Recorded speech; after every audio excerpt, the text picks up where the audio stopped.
करणाऱ्यांनी आम्हाला काय शिकिता कोणाच्या ताटातला खाता म्हणून घेऊ नका म्हणून.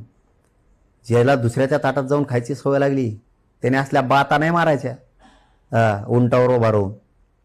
बंजारा समाजाचं आरक्षण खायचं आणि बंजारा समाजाच्या लेकराला उसं तोडायची वेळ आणली, फाशी घ्यायची वेळ आणली.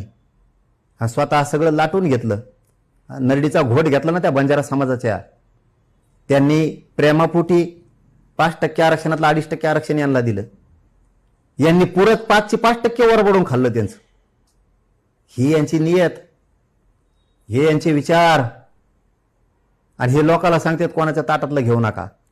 आता ताट कळलं ना यांना राजकीय करिअरमधून उठावं लागणार आहे. तेव्हा यांच्या डोक्यातला किडा जाईन जातीवादाचा बंद होईल. तेव्हा होत नाही यांचा. आणि मराठ्यांना इथून पुढं करावं लागेल. जो जातीचा माणूस मराठ्यांच्या विरोधात जाईल त्याला राजकारणात इथून पुढं वर येऊन द्यायचं नाही. हे मराठ्याच्या नेत्याने पण लक्षात ठेवा आणि मराठा समाजाने पण लक्षात ठेवा, दोघांनी सुद्धा.